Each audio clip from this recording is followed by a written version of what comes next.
Hello, good evening and welcome to the PinkUn Show, our dedicated Canaries shenanigans that's been papering over things we don't like for years. I'm Michael Bailey. We are here at the Woolpack public house, of course, in the centre of Norwich. We are live, and over the next 30 minutes or so, we will discuss City's Blades draw, look at the current championship picture, wonder what the end of the January transfer window has in store, reveal the winner of Ed Cousins-Lake's much entered book competition, and prepare ourselves for a serious Saturday evening in Prospect in Yorkshire. And we will do all of this in the company of tonight's superb guests. They are former Norwich, West Ham and England striker Dean Ashton and TV commentator extraordinaire Dan O'Hagan. Gentlemen, pleasure to see you both. How are you? Well? Very well, yeah, absolutely. Yeah, I mean, enjoying the football. No alcohol, which is hard in here.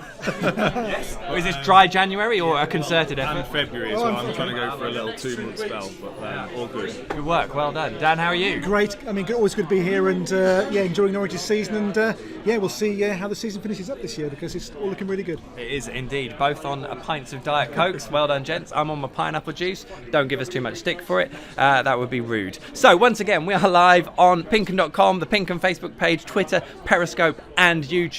All being well, Tony behind the iPad's not looking too flustered, so that's good. He is looking a bit flustered, actually.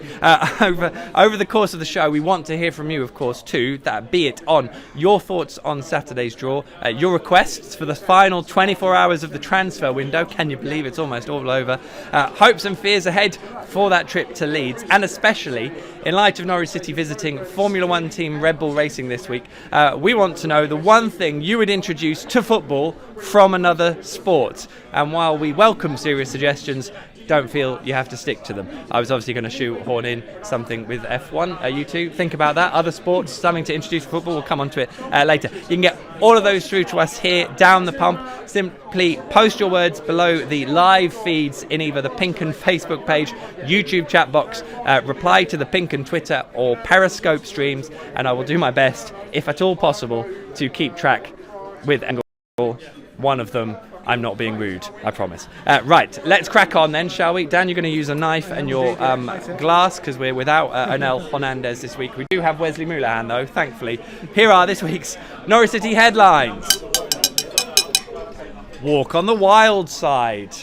Chris Wilder emphasises Norwich City's quality and stopping the pink dressing room effect as his Sheffield United side earn a point at Carrow Road.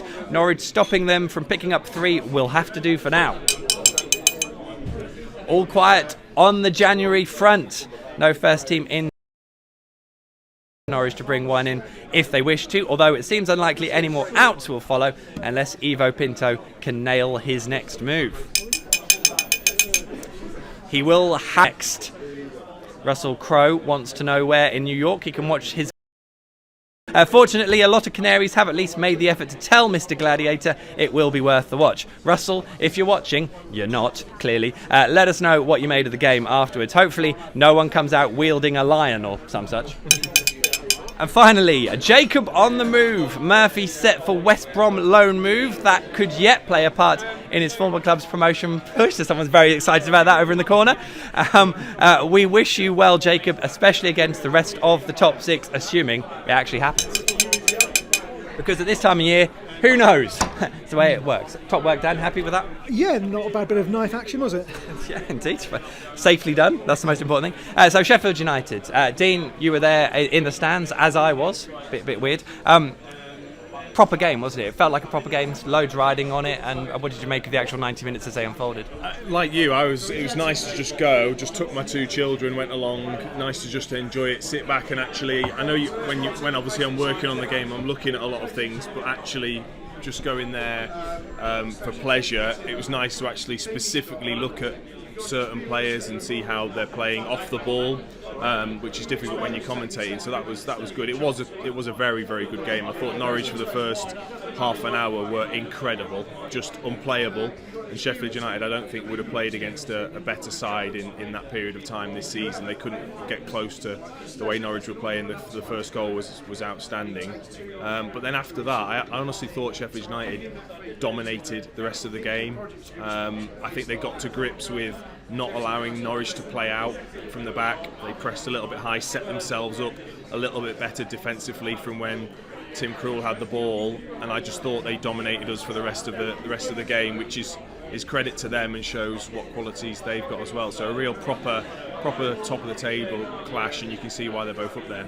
A real clash of styles as well, because the way Sheffield United do things, they have their centre backs and they do all sorts with them in terms of overloads and what have you. It's a really interesting way they go about things, and Norwich didn't really adapt what they did. They just tried to keep doing what they did and hope it would come off, which in fairness has kind of worked a lot of this season as well. It has, and I think they scored Norwich 2 fantastic goals, but my concern is they are giving goals away far too cheaply to their end. I mean, defensively Norwich at the moment, they look a soft touch, and if you're going to be in the top 2 end of the season, that has to be sorted out, because they're giving away far too many goals when they really shouldn't be.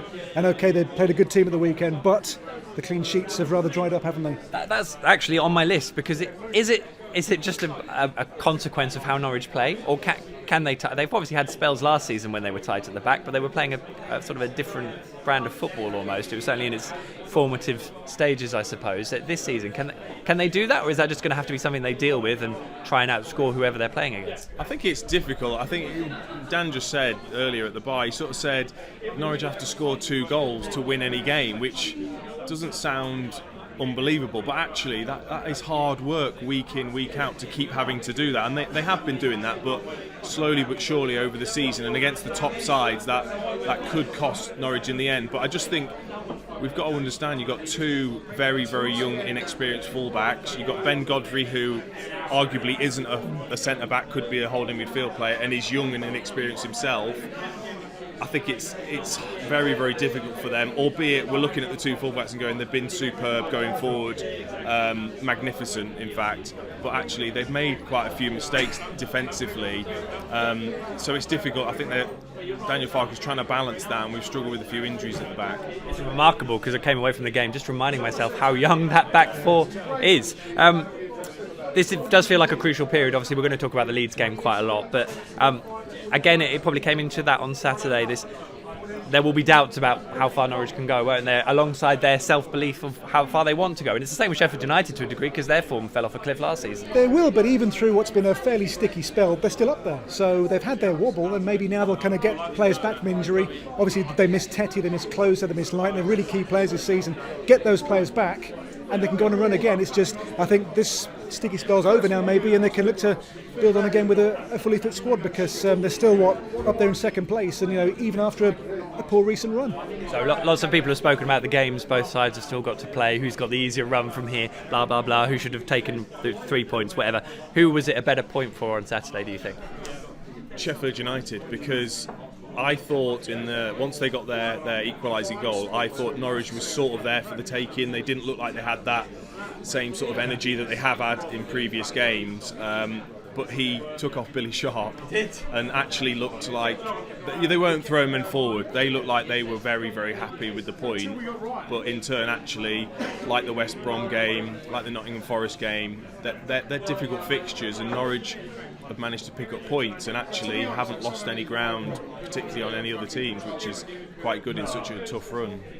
Yeah, I'd agree with that. I think Norwich, to have led the game twice and not to have won, they look at it as a negative, but again, it's a game against a rival where they've not lost ground to a chief rival, so for both teams a good point. Yeah, I think, as you say, for the Blades a better point, but nonetheless, Norwich are up there still in second place. Brilliant stuff. Cheers, gentlemen. Right, get your questions in. I'm going to go through some of them on here if I can, keep them flooding in. We are, of course, live, so do that. As I said, we want to hear what you want introduced into football from another sport. Doesn't have to be sensible, like fast cars, F1 cars. Let's all drive around those during a game. Anyway, what have we got here? Let's have a look. Dan Smith says, good luck whoever is directing. So Dan's wishing you well, Tony. Good stuff. I'm sure he'll give you a critical view as well afterwards. Ian Honeyman, hopefully Nelson will score a hatful at Reading and become a valuable asset in the summer window. Of course, when I gave you the headlines, of course, the one out we have had has been Nelson on loan. He scored on his debut, so that was good for Reading. Dave Winter says, hello everyone from Q8. Good stuff. Hope all's well in Q8. Probably a bit warmer. We've got snow here at the moment. What else have we got? Barry Newman, here you go. As a former striker, how highly does Dean rate Teemu Pukki? Presumably higher than Chris Sutton, who had to apologise this week. Not for the first time. No, exactly. No, but I think probably like a lot of people, I hadn't seen him play before he came to England. But obviously, I'd looked at his record, and you wouldn't have said at this stage of the season he would have got as many goals as he had. But again, getting to go to the game at the weekend and being able to watch him specifically off the ball and what he does. Not only does he have everything that Nelson Oliveira doesn't have, which is a work rate and the perfect attitude to play up front on your own, but actually the runs he makes I think are superb. The minute Stiepermann gets the ball and turns, the runs he makes very, very clever, takes defenders away, and also obviously his finishing ability surprised me. I mean, the goal at the weekend showed what quality he's got. Just a deft touch to be able to sort of curl that into the far corner, I think shows his quality, and his movement in the box is superb. So he's kind of got the all-round game. The only thing he hasn't got that maybe Jordan Rhodes has got, which is that ability in the air, that he's better at holding it up, Jordan Rhodes, than team. So against Sheffield United, we were struggling trying to get it out. He doesn't tend to win a lot, but that's probably my only criticism, to be honest. It's interesting, when Jordan came on, they started pinging it beyond him, didn't he, to run after, which probably wasn't the best idea, but there we go. Brilliant, loads more of those, keep them coming in. Those are from the Facebook. I'll try and check the other feeds as well in a bit. So Saturday was a captivating affair, as we've been discussing. Here are some of the key sights, sounds and views from the day at Carrow Road.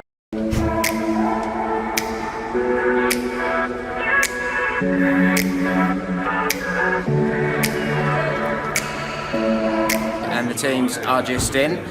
Norwich, as expected, are unchanged.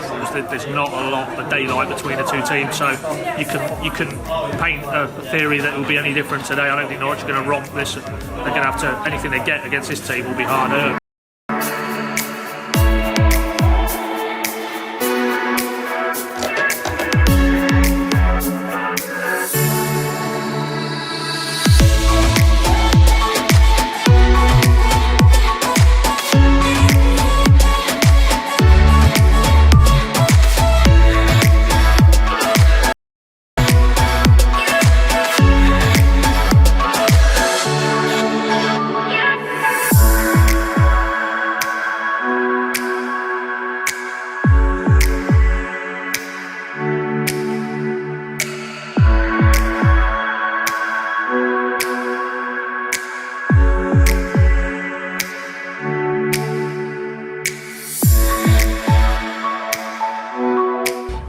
So in the end, there wasn't that late Carrow Road drama that everyone was sort of thinking, here we go again, as we entered those 5 minutes of injury time. Probably a fair result, and the result both teams can live with it, and we protected our position in comparison to Sheffield. We are still 3 points ahead of them, so it's not a bad result for us. Yeah, it's possibly the hardest game that we've had this season, so we're delighted to get something from the game. Everyone was going on about, we need the 3 points a day, we got Leeds next week, but at the end of the day, alright, we'll get a point this week, we get 3 next week at Leeds. But a bit disappointed we were, because we were pretty close today to make a really massive step.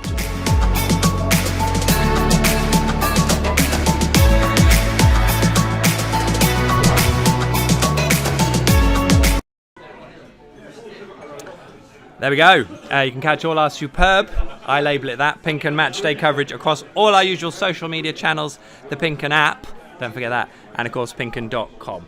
So, you may have been under a rock or just not paid any attention to it this month. It's perfectly understandable. But tomorrow is deadline day for the January transfer window. 11 p.m. is the key time.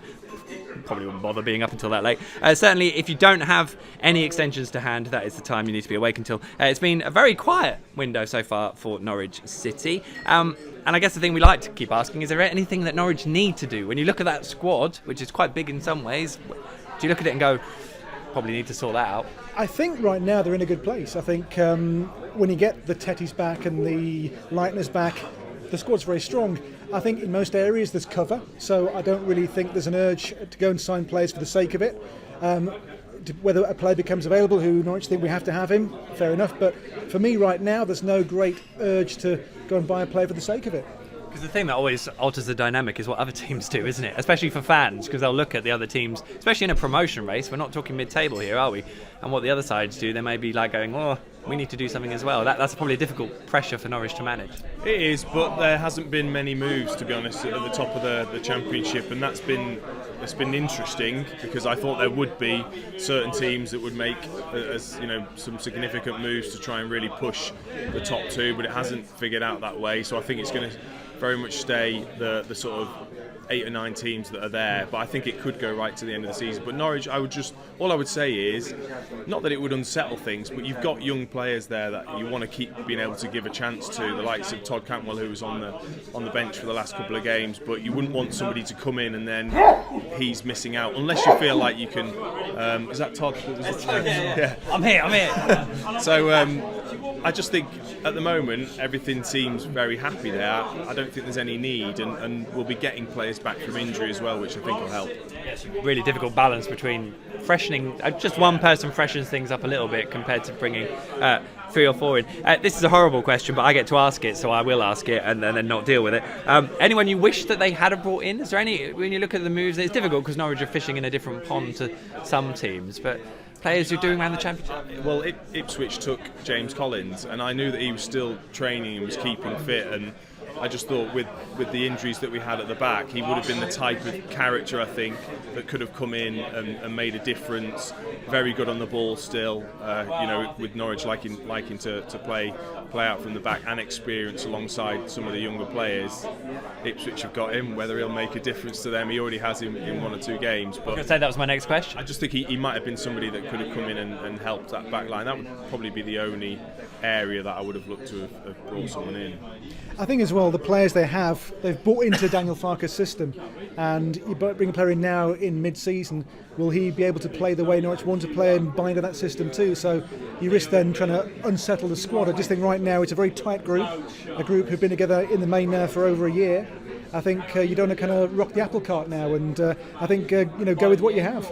It's a curious situation, isn't it? Because Norwich, they've seemed a bit short, especially with the injuries to Carlton Morris and Louis Thompson. They're now suddenly short of homegrown players. Is that any sort of issue? I mean, they've obviously got enough non-homegrown players to pick from and probably all the options they want, but they are going to have to name some homegrown players on the bench if they are really short. Yeah, of course, but I just see that as a positive for the young players that are in the under 23s now or below, that you could get a chance to be travelling with the first team and experience what the team are doing at the moment, and also buy into how the team are playing, be able to watch firsthand what the first team lads are doing. But there's also actually quite a lot of young foreign players that have come into Norwich that are still needing to be given a chance that we haven't seen. Quite a lot of players that haven't had a lot of game time that can still come in and impress. And they've done a bit of business with the under-23s, of course, this window. Emi Buendia, not his best game at the weekend. It's probably my fault for writing the column I did before that, but he'll still prove a very important player for the rest of the season, I'm sure. Let's get some more messages. We were asking for the things you wanted introduced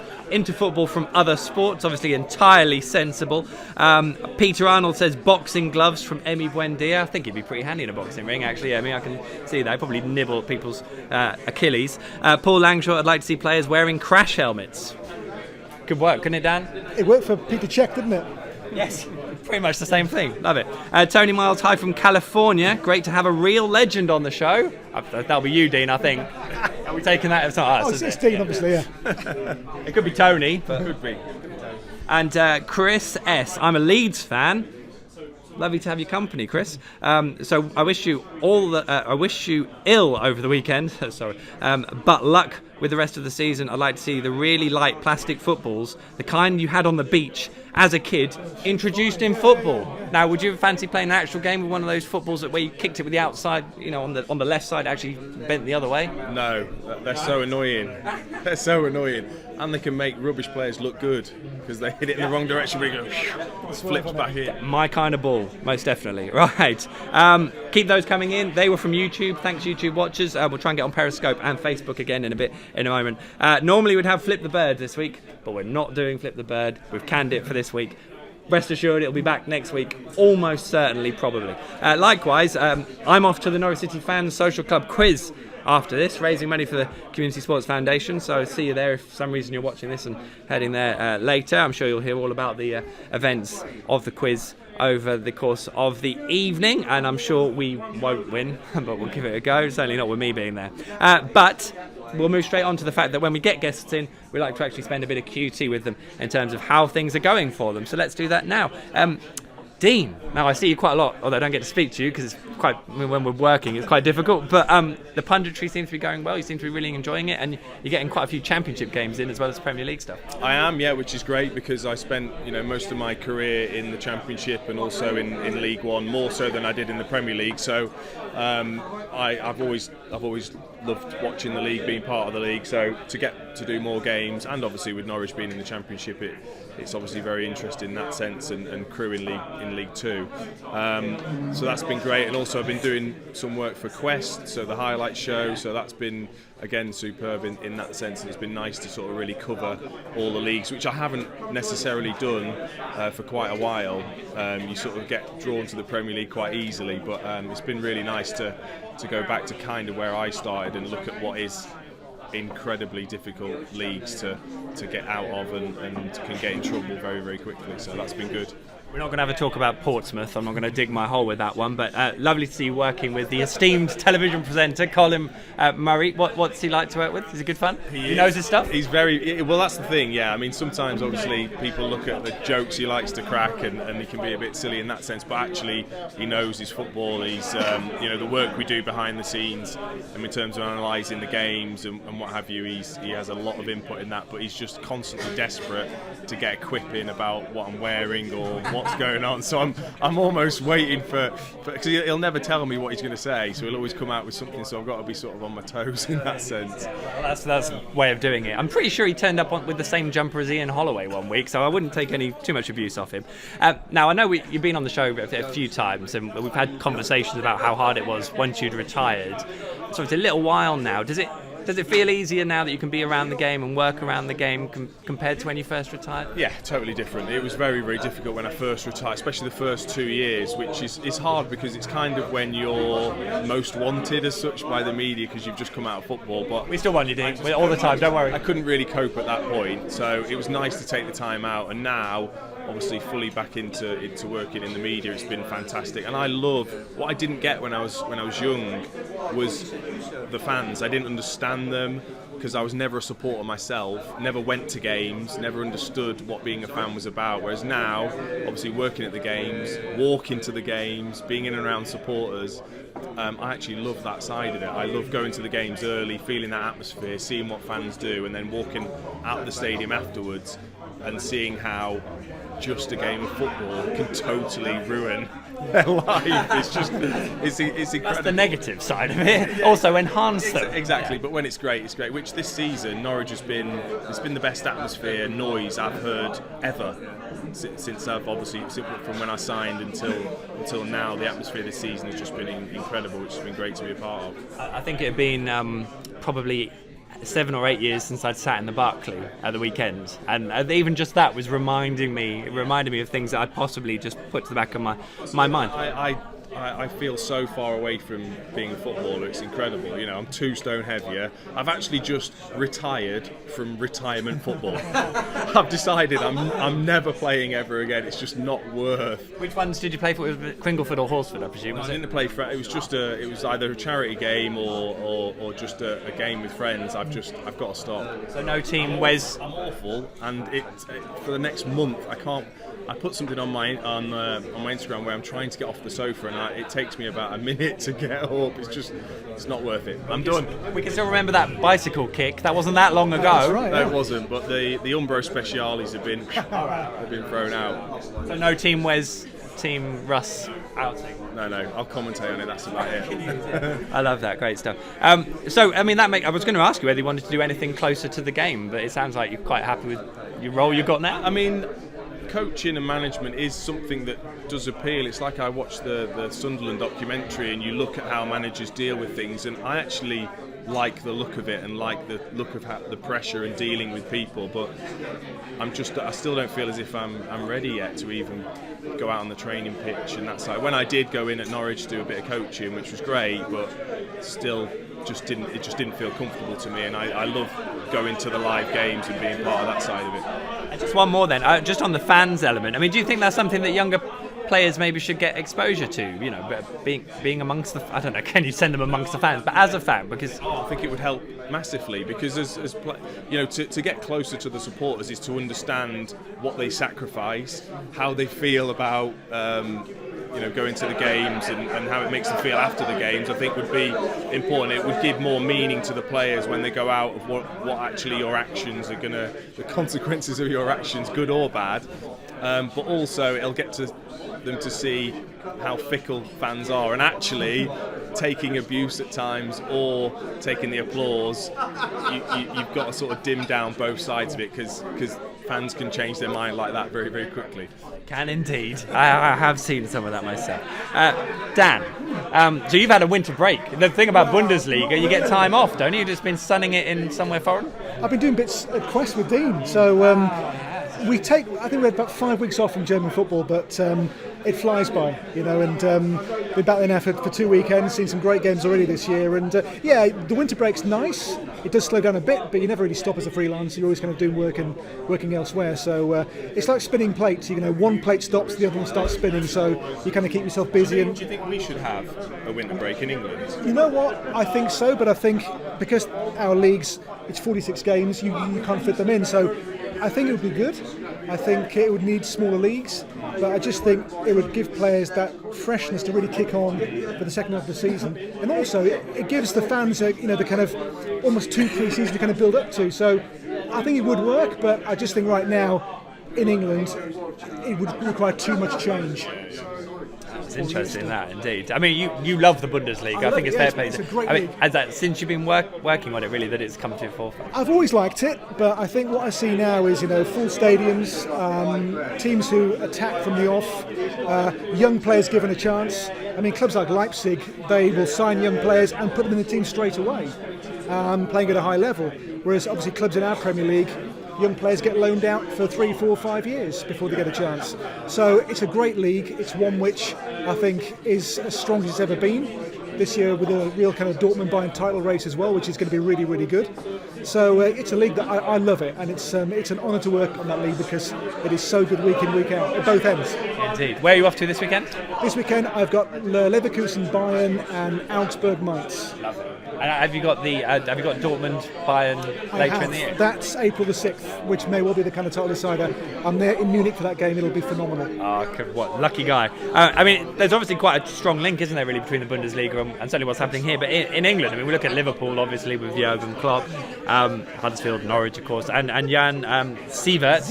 I think I've said that correctly. That's an interesting one. I mean, how do you expect that one to go from where he's come from, really? Well, it appears that Dortmund too. That's the job to get a job over here, isn't it? Because obviously David Wagner, Daniel Farke, and now Jan Sievert. So clubs in Germany play a certain way, and I think it's a way that's now become very much for the British fan attractive.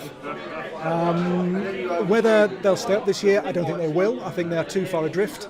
I think Sievert to come in there and pull off a rescue job is too much to ask. With the players he has and the money they have to spend.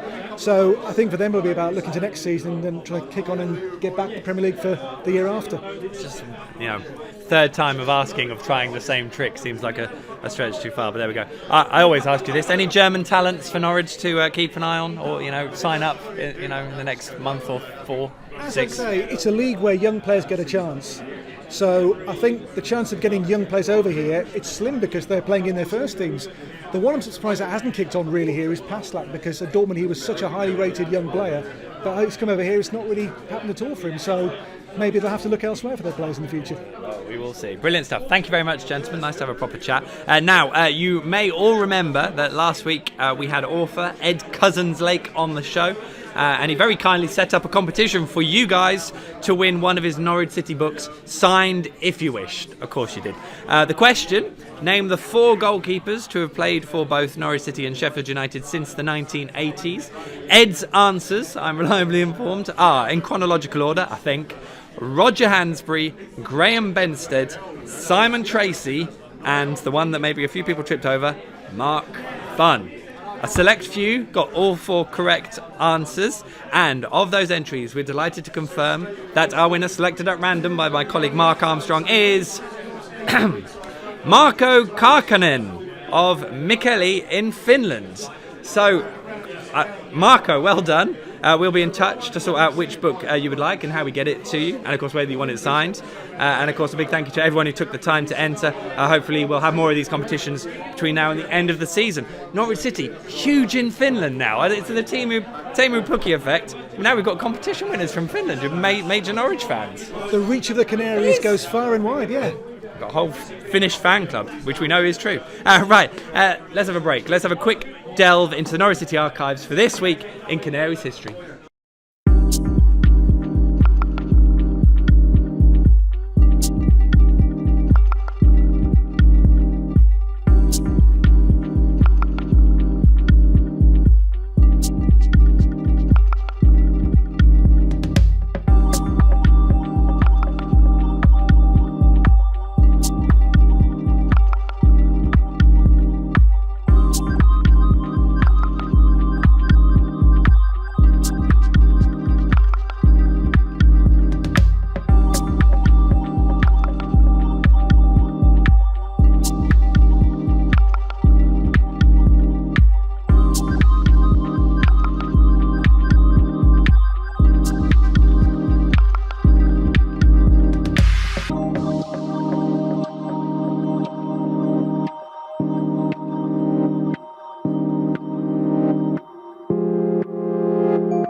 Good work, Tony. Loving your work. Right, so we have got some more messages. Let's just ask a couple of these, shall we? Mel Bogan asks Dean, why his kids support Manchester United?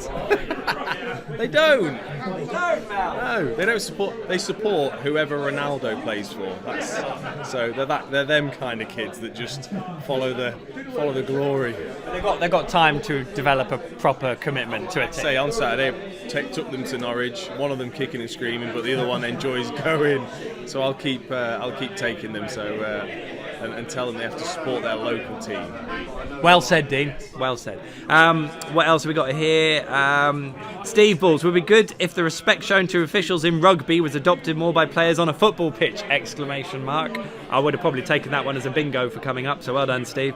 And what else have we got here? Ollie Jackson, don't care if we let in 3 as long as we score 4. So there we go. I did hear some Norwich fans saying that I don't mind conceding a couple as long as we win, but I guess the point is, will you keep winning if you keep conceding goals? So that's the argument. But Ollie Jackson follows up, don't forget we've lost once in 17 games, which as Daniel Farker refers to is the one with the floodlight failure. So I think we know where that one is blamed at. Brilliant. Keep those coming in. They were on Facebook. I'll keep going through more of them as we flow through. So, despite the FA Cup 4th round at the weekend, there was still plenty of championship action. So here is the latest picture. It was a tale of 2 penalties that ensured Ipswich left Villa Park with another defeat, while Hull's good form was ceremonially ended at Blackburn. Forest won for the first time under Martin O'Neill, and Leeds came back to win their Yorkshire derby at Rotherham. Come Tuesday, Nelson Oliveira marked his Reading debut with a goal from the penalty spot, but Bolton ended up with a share of the spoils. So Ipswich remains 7 points and a few goals adrift of safety. A picture unlikely to improve too much before next weekend's East Anglian derby at Carrow Road, he says hesitantly. Hull dropped back into the bottom half while Preston improved. Norwich remain 3 points clear of Sheffield United, but are 3 points and 2 goals behind this weekend's hosts. The 4 behind them now have a game in hand, while the playoff hopefuls below are starting to queue up. So this weekend's championship fixtures end with the big one. Derby kick it off at Preston on Friday night, while the Hawthorns has the pick of the other fixtures. Ipswich host Wednesday, while Bolton head for United. Dean, did you play Ipswich in your Norwich career? Did you get a derby in your Norwich career? Yeah, at Elland Road, I think we won 1-0. Darren Huckabee scored from a tight angle, from what I remember. But I was pretty awful that day. Unbeaten, Dean, take it. Yeah, it's all about winning. Norwich, we haven't touched on this week. Norwich have only beaten Middlesbrough in the top 6. Is that actually an issue? Yeah, I mean, you want to take points off your rivals, and that is an issue. But I think other teams up there, they stumble as well. So it's not an issue because other teams are losing points as well. But it might be a concern, But we'll see how they go the weekend, because that game now is huge. Certainly is. I mean, are there any dark horses? Do you think, Dean? You've seen a lot of action, obviously, this year. Is there anyone sort of out of that lot who you think, hang on? I mean, Bristol City have suddenly appeared at 7th. And I saw them they got linked with a Friday. striker. Now, which striker was it they were linked with in recent days? I'm putting everyone on the spot. I don't know. Britt Sombolonga. They've been linked with Britt Sombolonga at Middlesbrough, which would be a hell of a signing given where Bristol City are. I saw them on Friday in the FA Cup, and they were really, really good against Bolton. They were superb. The front three, Eliasson, Jeju, brilliant. I mean, they look really good, and they're on a run. So that they could be a dark horse, we'll have to see. I mean, I sort of had a bet on Aston Villa at the start of the season, and I'm going to stick with them. I still feel as if at some point they're going to get it right defensively and going to go on a very, very good run, and they're the type of team that could beat some of the teams at the top of the league and climb up that way. So they'd probably be the standout for me. Other teams like Hull and Swansea, I think, would be a surprise. I've always felt Swansea might come good, and Villa, to be fair, but the longer it goes on, the less likely it seems. Any unsung heroes who've done? I mean, Birmingham have had a phenomenal season, really, given some of the stick they've had. They have. I mean, back to August. I mean, they were going to go down, weren't they? They were the nailed-on favourites to go down, but Gary Monk's done a superb job there. Don't forget, with transfer embargoes and all kinds of situations off the field there, to be where they are now, only 6 points off the playoffs, that's a superb season. Yeah, I think QPR as well, Steve McLaren, at the start of the season, they got thumped, didn't they, by West Brom. 7-0, 7-1. Yeah, and lost a lot of their opening games, but turned it around. I know they've just dropped back into the bottom half, but again, the job he's done there with what's been going on behind the scenes has been brilliant. And just finally, we like to ask the question about Ipswich anyway. Signs of improvement at Villa Park? I mean, it seemed like they just seem so open at the back, and we're not going to talk about next Sunday because I can't even contemplate it at the moment. But I mean, it seems like he's obviously brought some players in. You mentioned James Collins. What he's done, he's got the spirit there, and I'm afraid the team are too limited. The squad is a League One squad, but they've got some fight. I think there's too much to do this season. I think they will go down, but I think if they keep Paul Lambert there, he's got enough about him and the spirit about the squad to ensure they'll be competitive at least next season in League One. Yeah, I think it feels as if it's almost impossible for him to go in there and win over the fans. He would have to do something incredible to win over the fans, but having spoken to some friends who are Ipswich fans, they said, like Dan said, the spirit of the team is better. They've looked better in games without getting the results. But I just feel as if in the transfer market in the summer, it felt almost as if they were buying players in case they did get relegated. That's how it felt to me with the players that they brought in and the manager that they brought in. So I just think they have been struggling for many years, and actually it showed what a great job Mick McCarthy had actually done, and he's probably sat there chuckling, isn't he, when he was commentating at times. Get him on the show one day. That would be a good one. I don't think we could pay enough for him, sadly. So it is first versus second, Spies versus the moral high ground on Saturday. It's with Chris S, who's probably not still watching. Now, I guess given we all work in the media, we're probably not so much nervous like the fans, as just really looking forward to what is going to be a crack. I mean, this is it, isn't it? Top versus second in the Championship. It's going to be a brilliant game. It is, yeah. And luckily, I'm obviously working on Saturday, so I'm getting to cover the game for TalkSport, for Quest. Yeah, which will be superb. But I think like the Sheffield United game, I'm looking forward to what should be a proper contest. Both teams will certainly try and enforce their own style on each other. I hate to say it, I just think Leeds will just have a bit too much. I just think that we've got too many players missing at the back that could make the difference. Tetty, will he play or not? And I just think Leeds will have a bit too much. But I can see it being a 3-2 or a 4-2 or a 4-3. I can still see it being a very entertaining game. I remember asking Daniel Farker this a couple of weeks ago, that how hard is it to have the balance between trying to, say, in example, Ben Godfrey, giving him a sustained period because that's how he deals with young players, compared to bringing in your experienced players because you want your proven strongest 11, I guess, to deal with a promotion push. You know, it's a really difficult balance. It is, and this is a game where you can't really take risks. You're playing your chief rivals. You've got injuries, and I think as well, this one, it's Master Bielsa against Apprentice Farker, two coaches who play really innovative football. Bielsa's methods, okay, we can look at the whole spy thing, and his preparation is incredible for a game. And Daniel Farker, obviously, the kind of up-and-coming coach who's making a name for himself. So across the game, across the field, across the two dugouts, amazing battles. It's going to be some game, and as Dean says, there'll be goals for sure. Okay, quick ones. So Jackie Morton has asked who will win the league, Norwich, Leeds or West Brom, zipped mouth. I'm going to change the question though. If Leeds win, is that City's title shot over? Yes, I would say so. I just think Leeds have looked strong enough to not keep slipping up week in, week out. I think that was a big moment against Rotherham the other day for them. I think the gap will be 7 points to play 16 more matches. It'd be tough. I think Leeds, as Dean says, looked really strong. They don't drop points in silly games.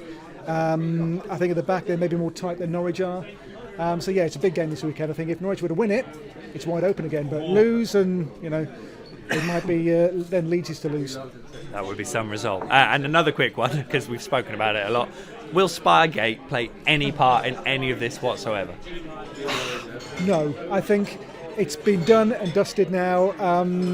You can argue about is it right, is it wrong.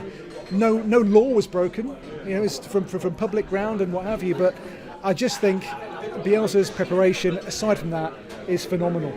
And a coach who invests so much into the teams he plays against, it's amazing, and it all helps him to get that kind of the marginal gains. I think Norwich have conceded enough from set plays that he probably doesn't need to go and watch what they're doing.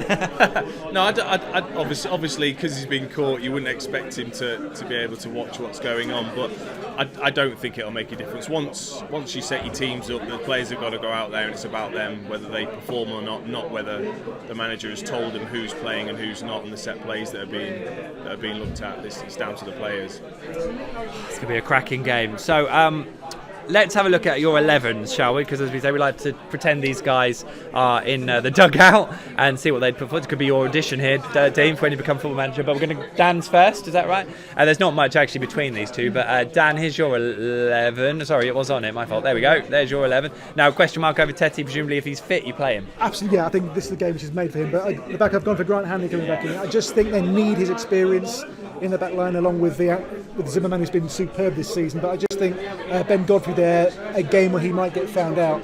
As we say earlier, he's not a centre back by trade, and against Leeds, a team who we know can score goals, that's a big risk. So I'd have Hanley back in there for the weekend. It seems unlikely that Moritz Leitner would be fit. He's been out for such a long time. If Tim Closer was back fit, would you play him? Yes. And who would you drop? Well, that's it. I mean, maybe Closer in for Hanley. I think Closer, if he's fit, he starts. He's that important for Norwich. So, if he's fit, he plays. Same with Tetty. Rest of the side as was. Dean, let's have a look at yours. This didn't take long for you to write out in your email, did it? No, I mean, because of injuries, I don't think there's as many options as there possibly could be. But I think actually Ben Godfrey, that was his best game on Saturday. I thought he was better than Zimmerman. I thought he was excellent. It was Zimmerman's error for Billy Sharp's second equaliser, wasn't it? Yeah, but I just thought overall, I thought Godfrey had a really, really accomplished game on Saturday, and I'd give him another shot. I think he deserves on his performance from last weekend to start again. Again, it's hard to say whether Tribal should miss out because he was absolutely superb again. They drew the game. It's not as if they were poor, and at the moment, I don't think. I really want to put Todd Cantwell in, but I just think at the moment them four that start up front deserve their places and look a real threat, and And I think just Todd's been superb, absolutely superb, but just still got to work a little bit on that end product. The bit he does in and around the other opposition's half is great, but he still needs assists and goals to add to his play, which the other 4 have produced. He will come back into it, I'm sure. Are you impressed with the connection Stiepermann and Bookie have? We mentioned about that earlier, but they seem to be 2 players who know what the other one is almost going to do in a way. Yeah, I mean, it's incredible to think Stiepermann had played more at left back last season, and you'd seen that. And then I was reading that Jurgen Klopp had said that actually he saw him. He was a number 10 in Germany, and he saw him as that type of player. And since he's played there, he's been superb. And like I said, that link up between him and Pookie that's something that they obviously work on, because as soon as he gets the ball, Pookie makes a run and they look for each other. So again, he's made the position his own. Comes from a lot of hours on the training ground, doesn't it, Dean? Don't just rock up in a game and suddenly you play it. Not like me on a Sunday, which was a long while ago. We're not going to talk about my football career. Brilliant stuff. Thank you, gents. Let's just go through some of your quick messages, shall we? Just do a brief interlude. Weatherboy. Love the show. Thank you. Watching south of the border. I presume that's Ipswich. Reckon those boys have run a tractor over the cable because the signal is as weak as the team down the road. Well, there we go. That's certainly right for not reading that one all the way through before I read it out. Chris S says, in Bielsa we trust. That's 2 messages from a Leeds fan, and no one's sworn yet, so that's good.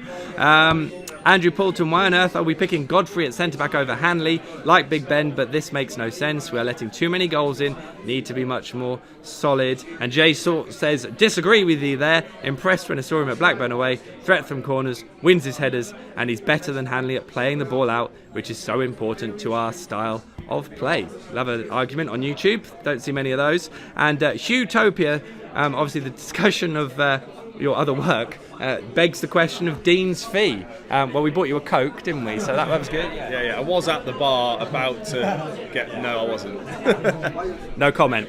So thanks for those messages. Brilliant stuff. For Leeds, let's have your key man and a prediction. Dean, let's get yours out of the way first. Key man's Buendia. I think he's been superb recently, and he's a little bit different in that he'll drift off kind of wherever he wants. He might start out on the right but drift into spaces, and then his rotation with Stiepermann's superb. I'd see him as the big player. I do just think Leeds will nick it though, 3-2. I have to say it, that's fine. Yeah. Dan? I think Vrancic. I think the last few games he's really come in the team, and he's really made a point that he deserves to be in that team. As for the result, I'll say a draw, 2-2. Would probably take it. Mario Vrancic, by the way, more tackles than anyone else. No one would have probably said that this time last year. That is it. We are done for this week's PinkUn Show. Remember, you can catch up with tonight's edition and all our superb Norwich City coverage on all our platforms, including the PinkUn app, but first and foremost, PinkUn.com. I'll be there at Elland Road on Saturday with Paddy Davitt and David Freezer. Remember, it's a 5:30pm kickoff because it's the game of the weekend, basically. So make sure you check out our big build-up, team news, live and behind-the-scenes coverage, reaction and analysis. And if you see any of us around, then make sure you say hello. We will return next Wednesday, once again at 6pm live for our debut at the Departure Lounge. That's exciting. Coffees all round. That's on Prince of Wales Road in Norwich, with all the usual Canaries fun and games, of course. So please join us then, be it in the flesh or, of course, here online. In the meantime, a big thank you to our guests tonight, to Dean and to Dan. Gentlemen, what a pleasure. Thank you. Enjoy it. All good? Always a pleasure. The Diet Coke. Appreciate it. Pleasure. That's good stuff. Hopefully you'll come again at the cost of a Diet Coke. To the Woolpack, of course, for having us. To the crew, which is basically Tony on his own. Superb job, Tony. He's giving me a salute. That's good. And of course, to you guys and girls for watching and for getting involved. We really do appreciate it. We will see you again next week. Until then, bring on the big one. May the best team win. And if they can't, we'll take a point. Good night.